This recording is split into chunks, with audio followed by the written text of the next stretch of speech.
राधे राधे, नमस्ते। स्वागत है हिंदी टीचर्स एकेडमी में। तो आज हम चर्चा करेंगे 10-15 मिनट यूपी पीजीटी एग्ज़ाम के बारे में, जो कि बहुत ही करीब है। अब कल से एग्ज़ाम सिटी भी आपका डाउनलोड होने दिखने लगेगा और 6 तारीख से एडमिट कार्ड डाउनलोड होने लगेंगे। हिंदी का आपका एग्ज़ाम 10 मई को सेकेंड शिफ्ट में 2:30 बजे से 4:30 बजे तक है। तो आप लोगों को ध्यान रखना है और कुछ चीज़ों को इन 10 दिनों में 10 दिन लगभग समय है आपके पास। 10 दिनों में क्या करना है, घबराहट हो रही होगी आप लोगों को, बहुत परेशान होंगे। तो आप ही लोगों के लिए ये वीडियो है कि घबराने और परेशान होने का समय नहीं है। इन 10 दिनों में आपको क्या करना है मैं आपको बताती हूँ। पहला चीज़, पुनरावृत्ति पर जोर दे। रिवीज़न, आपको अब रिवीज़न करना है। जो आपने नोट्स बनाए हैं, जितने मैंने वन लाइनर लिखाए हैं, या जो भी मैंने छाट के चीज़ें आपको कराई हैं, बस अब उनको रिवीज़न करिए। अब आप ज़्यादा मतलब क्लास जो हो रही है बस उन्हें अटेंड करिए। बाकी इधर उधर भटकिए मत कि दिन भर यूट्यूब खेलते रह जाएं। कुछ नहीं करना है, बस अब जो लिखे हैं उन्हें रिवीज़न करने का वक्त आ गया है। नया बिल्कुल पढ़ने का समय नहीं है। शुक्ल जी की बुक से जो मैंने आप लोगों को वन लाइनर क्वेश्चन दिए हैं उन्हें पढ़िए। 1200 क्वेश्चन वन लाइनर दिए हैं शुक्ल जी की बुक से।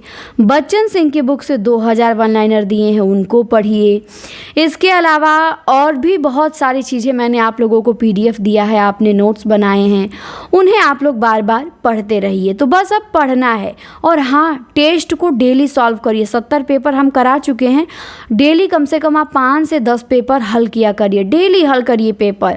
और वन लाइनर प्रश्नों की डायरी पढ़िए, पेपर हल करिए। और यूथ को इन 10 दिन में कम से कम यूथ को आप एक बार ख़त्म कर दीजिए। टारगेट बनाइए कि 10 दिन में यूथ मेरा एक बार ख़त्म होना चाहिए। तो 10 दिन में यूथ को एक बार आप अच्छे से ख़त्म कर दीजिए।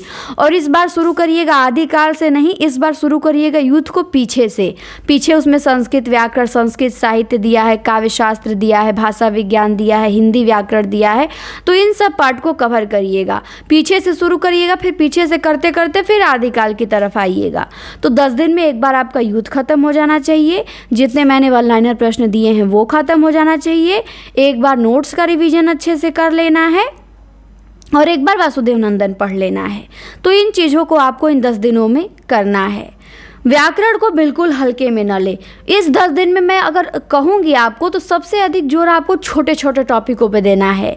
जैसे इस 10 दिन में आप साहित्य को थोड़ा कम भी पढ़ सकते हैं, कोई दिक्कत नहीं है, साहित्य बहुत पढ़े हैं। इन 10 दिन में आप भाषा विज्ञान रिवीजन करिए, काव्य शास्त्र पढ़िए, संस्कृत साहित्य पढ़िए, संस्कृत व्याकरण रिवीजन करिए, शब्द रूप, धातु रूप, संस्कृत अनुवाद और व्याकरण, इन सब टॉपिकों पे ज़्यादा ध्यान दीजिए। साहित्य को कम भी ध्यान देंगे तो चल जाएगा, क्योंकि साहित्य आप बहुत पढ़ लिए हैं काम भर। और जो पेपर करा रहे हैं उसको भी करेंगे तो कोई दिक्कत नहीं है। व्याकरण पे अधिक से अधिक फोकस करें, छोटे छोटे टॉपिक पे। और डेली 4-5 शब्द रूप, धातु रूप पढ़िए। तो साहित्य में सभी की पकड़ लगभग समान होती है, लेकिन चयन में व्याकरण बहुत बड़ा रोल निभाता है। तो संधि, समास, वर्तनी शुद्धि, इन सब चीज़ों पे क्या करना है, आपको ध्यान देना है। इसके बाद आपको पिछले वर्षों के प्रश्न पत्रों को हल करना है। जैसे यूथ को मैंने बोला, यूथ को आप हल करिए। और जैसे प्रश्न पूछा है वैसे ही प्रश्न आगे भी पूछा जाएगा। इसको लेके एकदम निश्चिंत रहिए, डरिए मत कि पैटर्न बदलेगा, क्या होगा, कुछ नहीं होगा। जैसा प्रश्न अब तक पूछा जाता रहा है वैसा ही पूछा जाएगा, निश्चिंत रहिए। और पैटर्न बदलेगा भी तो सबके लिए बदलेगा, आपके लिए केवल अकेले नहीं बदलेगा। तो आपको उसी में अपना रिजल्ट बनाना है, उसी पे ध्यान रखिए। फिर महत्वपूर्ण रचनाकार और उनकी पंक्तियाँ, मैंने रचनाकार सीरीज कराई है और आदिकाल से नई कविता तक सभी रचनाकारों की मैंने PDF दे दिया है आगाज बैच में। और बता दें, जो हमारे आगाज बैच से जुड़े होंगे उन सबको ये PDF मिला होगा। यदि आप नहीं जुड़े हैं तो जुड़ सकते हैं। यूपी TGT और PGT के लिए फ़ीस बहुत कम कर दिया गया है, एग्ज़ाम करीब है इसीलिए। तो 94 52 86 93 पे व्हाट्सअप मैसेज करेंगे कि आपको जुड़ना है और PDF सारा आपको भेज दिया जाएगा। आप रिवीजन कर सकते हैं। फ़ीस मात्र 499 है। तो इसी नंबर पे आप व्हाट्सअप मैसेज करेंगे, आपको सब कुछ मिल जाएगा, सारा PDF। और डेली हम मॉक टेस्ट डेली नहीं करा रहे हैं। UP PGT के एग्ज़ाम से पहले हमारा 10 फुल मॉक टेस्ट कराने का टारगेट है, 2 हम करा चुके हैं।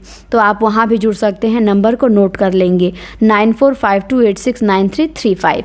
आपकी इच्छा होगी, आपको ये सब चीज़ चाहिए तो जुड़ सकते हैं। चलिए आते हैं हम मुद्दे पे अपनी बात करते हैं। तो आपको महत्वपूर्ण रचनाकाल और पंक्ति आपको गोविंद पांडे से आदिकाल की पंक्ति, भक्ति काल की पंक्ति, रीति काल की पंक्ति, आधुनिक काल की सारी पंक्तियाँ रिवीजन कर डालनी है। और जो मैंने आदिकाल से नई कविता तक रचना दी है उस रचना को पढ़ जाना है एक बार। और जो मैंने PDF दिया है निबंध, कहानी, नाटक का, बस उनको पढ़ जाइए, ज़्यादा टाइम नहीं लगेगा। मैंने बहुत छाट के चीज़ें दिया है, आप एक दिन में चाहेंगे सारा पढ़ सकते हैं। तो आप उसको बस रिवीजन करिए। अब आपको यही करना है, जो बता रही हूँ कापी पे लिख लीजिए और इन चीज़ों को एकदम आंख बंद करके करिए। और परीक्षा हाल में घबराहट न हो, इसके लिए अभी से मॉक टेस्ट दें। तो अभी से मॉक टेस्ट आपको दिया जा रहा है ताकि आपको प्रैक्टिस रहे 125 प्रश्न हल करने का। PDF टेस्ट दिया जा रहा है, तो आपको PDF टेस्ट को एग्ज़ाम मान के चलना है। हमारे पेपर से टफ नहीं आएगा एग्ज़ाम में, ये एकदम विश्वास रखिए, कॉन्फिडेंस रखिए अपने ऊपर। हमारे पेपर में यदि अच्छा कर रहे हैं तो वहाँ भी आप अच्छा ही करेंगे। एकदम डरना नहीं। आपको पता है यदि आपकी तैयारी 50% भी है तो भी आप डरिए मत, आप कॉन्फिडेंस रखिए। अब डरने से क्या होगा? डरने से आप अपना नुकसान करते हैं। यदि आपकी तैयारी 95% भी है, आपको नहीं पता है और आप डर के अपना रिजल्ट बिगाड़ लेंगे। आप सोचिए यदि डरने से रिजल्ट बिगड़ेगा तो क्यों डरा जाए, क्यों वो काम हम करें जिससे हमारा रिजल्ट बिगड़ सके। रिजल्ट आप कॉन्फिडेंट रहिए, आप एग्ज़ाम के बारे में सोचिए, मैं बेहतर करूँगी, लिखिए अपनी कॉपी पे, अभी लिख लीजिए कि मैं 125 में 125 करके आऊँगी। ये विश्वास अपने अंदर लाइए। भले टेस्ट में बिगड़ गया, टेस्ट में कम आ गया, कोई बात नहीं, हम बेहतर करेंगे, हम 125 में 125 करके आएंगे। ये जिद ठाने रहिए। एक भी क्वेश्चन कम रहे इस पर समझौता नहीं होगा। अब पेपर कठिन आए आसान आए, जैसा भी आए समझदारी से हल करना है। आसान आए तो खुश होकर सब गुड़ गोबर नहीं करना है, कठिन आए तो डरना नहीं है। एकदम निश्चिंत रहिएगा, जो है सबके लिए है। बस आपको अच्छे से पेपर रीड करना है। पहली बार में जो क्वेश्चन आए उन्हें हल करना है। दूसरी बार में जिस पे आप गोला बना दीजिए, जो न आए, जो कठिन रहे, उसको दूसरी बार में हल करना है। तो ये नियम आपको फॉलो करने हैं। और OMR के लिए 25 से 30 मिनट समय बचा के रखिए। OMR को कभी भी 125 प्रश्नों को एक साथ मत भरिए। 40 क्वेश्चन कर लीजिए, 40 का OMR फिल कर दीजिए, फिर 40 क्वेश्चन कर लीजिए, फिर 40 का OMR फिल कर दीजिए, फिर बचे 45 क्वेश्चन, 45 को हल करके फिर OMR फिल कर दीजिए। और एकदम ध्यान से, क्योंकि माइनस मार्किंग है नहीं, सब क्वेश्चन हमें अटेंड करना है। तो पूरा 1 से 40 तक जब एकदम क्रम से हो जाए तभी OMR फिल करिए। ये नहीं कि बीच में एक आध का छोड़े हैं और गोला रंगने चल जाएं तो गड़बड़ हो जाएगा। जब पूरा 1 से 40 तक में पूरा जब आप हल कर लें तब आप OMR हल करने जाए। बीच में एक आध को छूटे रहे तब मत जाइए, क्योंकि उसमें फिर उस नंबर को छोड़ना रहेगा, आपको ध्यान नहीं रहेगा तो आप गलती कर देंगे। तो 1 से 40 तक जब पूरा आप हल कर लें, क्वेश्चन एक भी ना छूटा रहे, तब OMR फिल कर दीजिए।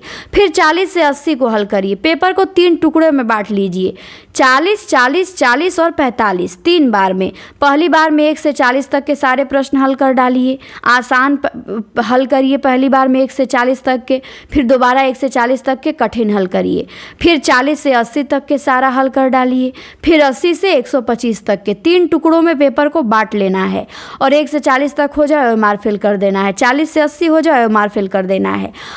बिल्कुल बीच में एक भी छोड़ना नहीं है कि नहीं इसको बाद में कर लेंगे, बाद में करने के चक्कर में गोला बिगड़ जाएगा। तो उसी समय आप उसे कर लें और विकल्प मत बदलें। एकदम वादा करके मुझसे जाइए कि मैम विकल्प नहीं बदलेंगे, चाहे कुछ भी हो जाए, भले आपका 1-2 क्वेश्चन का नुकसान सहना पड़े, लेकिन विकल्प मत बदलिएगा। 1-2 क्वेश्चन का नुकसान होगा वहाँ पे, लेकिन घर आएंगे तो पता चलेगा 3-4 क्वेश्चन आप फायदे में हो गए विकल्प न बदलने से। तो मत बदलिएगा, ये एकदम प्रण करके जाइएगा। जो आपके दिमाग में पहले आए वही लगा देना है आंसर। और पेपर को, प्रश्न को पूरा अच्छे से पढ़ना है। कहाँ पे नहीं पूछा है, कहाँ पे है पूछा है, चारों विकल्प पढ़ के तब उत्तर देना है। घबराना नहीं है। टाइम का ध्यान रखना है और इस समय 10 दिन एकदम ब्रेक ले लीजिए। समाज से, फ़ोन से, घर से, परिवार से, रिश्तेदार से, हर चीज़ से एकदम शांति से रहिए। किसी को बताइए मत मेरा कब पेपर है, क्या है, कैसे है, कहाँ है। अपने को बस अपने तक जानकारी सीमित रखिए। जितना शांति से जाएंगे, जितना शांति से रहेंगे, उतना पेपर अच्छा होगा। और जितना हल्ला मचा के जाएंगे, उतना प्रेशर रहेगा, उतना आप बिगाड़ के आ जाएंगे। एकदम सिंपल कपड़ा पहन के जाइएगा और 10 दिन बहुत अच्छी नींद लीजिएगा। अच्छे से सिंपल भोजन करिएगा, अच्छी नींद लीजिएगा, जूस पानी पीते रहिएगा। जितना दिमाग आपका अच्छा रहेगा उतना एग्ज़ाम में एक्टिव रहेगा। और ये नहीं कि पता चले कि सो ही नहीं रहे हैं, खा ही पी नहीं रहे हैं, ये कहीं कि पेपर में बेहोश ना हो जाए, ऐसा मत कर दीजिएगा। अच्छे से खाना पीना है, अच्छी नींद लेनी है, जूस पानी करते रहिए। गर्मी का दिन है, ध्यान रखना है। एग्ज़ाम हॉल जाने से पहले भी अच्छे से खा पी के जाना है, पानी वानी ले के पी के जाना है, ताकि एग्ज़ाम में किसी प्रकार की कोई डिस्टर्बेंस ना हो। और डरना नहीं है, सारी रणनीति अभी से कागज़ पे लिख लीजिए, एग्ज़ाम में आपको क्या क्या कब कब करना है। और ये विश्वास रखिए कि इतना मेहनत जब हम किए हैं तो फिर हम डरे क्यों? मेहनत किए हैं डरने के लिए, मेहनत करने वाले डरते नहीं हैं। और या तो जो मेहनत किया है खूब वही डरता है, और या तो जो एकदम अपने आप पे विश्वास है वो नहीं डरेगा। थोड़ा बहुत डर लाजमी है, सबको लगता है, लेकिन ऐसा डर नहीं कि हाथ पैर कांपने लगे, पेपर एकदम चौपट करके आ गए। नहीं, ऐसा मत करिए। पेपर में 2 ही चीज़ें होंगी, या तो पेपर इजी आएगा, या तो टफ आएगा, या तो मीडियम में आ गया। कैसा भी आएगा आपको वहाँ से करके ही तो आना है। और ये ना अफसोस या पछतावा रह जाए, आके घर कहना रहे अरे मैम जी बड़ा कठिन आया था, हम तो सब गड़बड़ कर दिए। अरे मैम जी बड़ा आसान आया था, हम तो आसान नहीं बचा पाए। अरे मैम जी मीडियम पेपर आया था, हम तो दिमागे नहीं काम किया। ये सब बहाना इस बार नहीं चलेगा। दिमाग को संतुलित रख के जाइएगा। ये सब बहाना से छुटकारा लेकर जाइएगा, क्योंकि इन सब बहानों का मेरे पास कोई इलाज नहीं है। आएंगे और कहेंगे ये सब बहाना, तो मेरे लिए पास आपके लिए कोई सिंपैथी नहीं रहेगी, क्योंकि मैं पहले बता दे रही हूँ इन सब चीज़ों से बचिएगा। पेपर ये ईजी आए तो भी धैर्य नहीं खोना है। 125 प्रश्न जब तक गोला न भरा जाए तब तक अंतिम तक चैन की सांस नहीं लेनी है। कठिन आ जाए तो घबराना नहीं, एकदम रिलैक्स। कठिन है सबके लिए ही ना कि सबका मुंह ताकने लगिएगा, कहीं देख लें सब लोग घबराए तो नहीं है ना, मेरे लिए कठिन नहीं ना आ गया। ऐसा सब हरकत मत करिएगा। किसी से बात मत करिएगा सेंटर में, शांति से रहिएगा, अपने एग्ज़ाम के बारे में सोचिएगा और ये मानिएगा कि सब अच्छा होगा और जो आप सोचेंगे वही होगा। तो रिलैक्स रहना है। और एक कविता भी आप लोगों के लिए है, बहुत छोटी सी, जो आप लोगों को मोटिवेट करेगी। तो आइए पढ़ देते हैं। ज़्यादा टाइम आप लोगों का नहीं लेंगे क्योंकि एग्ज़ाम है, मुझे भी पता है, रिवीजन करने का समय है। तो एक कविता है कि मन में विश्वास जगाना होगा, डर को दूर भगाना होगा, 10 दिन शेष लक्ष्य है सामने, खुद को अब तपाना होगा। मन में विश्वास जगाना होगा। शुक्ल द्विवेदी का ज्ञान रहे, साहित्य का मन में मान रहे, व्याकरण की हर मुश्किल गांठ को सुलझाने का संज्ञान रहे। तुम आगाज के राही हो, तुम अपनी कलम के सिपाही हो, सफलता चूमेगी कदम तुम्हारे, तुम अपनी जीत के स्वयं गवाही हो। तुम आगाज के राही हो, अपनी कलम के सिपाही हो, सफलता चूमेगी कदम तुम्हारे, तुम अपनी जीत के स्वयं गवाही हो। तो ये ध्यान रखिएगा, आपने इतनी कलम चलाई है, इतना क्वेश्चन लिखा है, इतने दिन दिए हैं अपनी तैयारी में, इतनी रातें गवाई है, वो सब व्यर्थ नहीं जाएगा। प्रकृति मेहनत का फल देती है।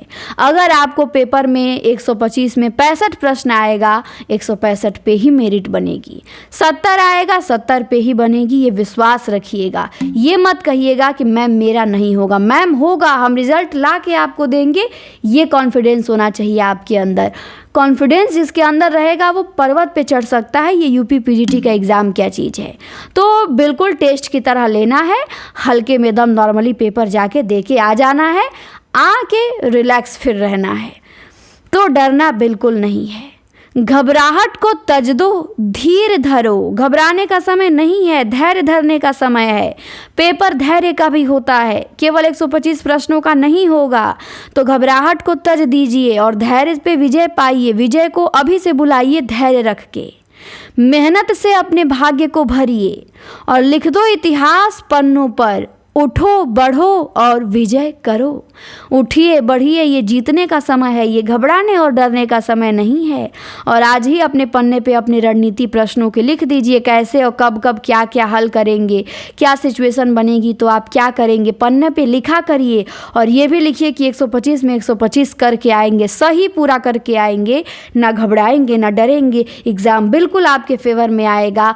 दिन भर यूट्यूब नहीं खेलना है, फालतू के वीडियोज़ देख के टाइम पास नहीं करने हैं, केवल अपना टाइम अपनी पढ़ाई पे, अपने रिवीजन पे और इम्पॉर्टेंट क्लासों में ही लगाना है। तो उम्मीद है कि थोड़ी बहुत हिम्मत आपको इस क्लास से मिली होगी और अपने तैयारी पे विश्वास रखिए, एकदम विश्वास रखिए। मुझे आप पे 200% भरोसा है। मैं जानती हूँ आप बेहतर करेंगे। आप भी अपने पे विश्वास रखिए, आप बेहतर करेंगे। टेस्ट में आप 100 कर ले रहे हैं, वहाँ आप 125 में 125 सही करेंगे। हाँ, शब्द रूप धातु रूप थोड़ा और अच्छे से तैयार कर लीजिएगा आप लोग, उसे हल्के में मत लीजिएगा। जो महत्वपूर्ण है सबको तैयार कर लीजिएगा और हल्ला मत मचाइएगा, शांति से जाइएगा, पेपर दे के आइएगा। जीतेंगे आप, मुझे आप पे पूरा विश्वास है।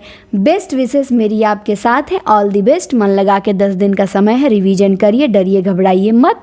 मैं और हिंदी टीचर्स एकेडमी आपके साथ हैं हमेशा। रिज़ल्ट के अंतिम दिन तक आपके साथ रहेंगे, उसके पहले, उसके बाद में, उसके बीच में हमेशा आपके साथ हैं। तो डरने की कोई ज़रूरत है नहीं। तो चलिए, ये छोटी सी वीडियो थी आप लोगों के लिए। उम्मीद है कि अब आपको थोड़ा अच्छा फील हो रहा होगा और आप मन लगा के रिवीजन करेंगे।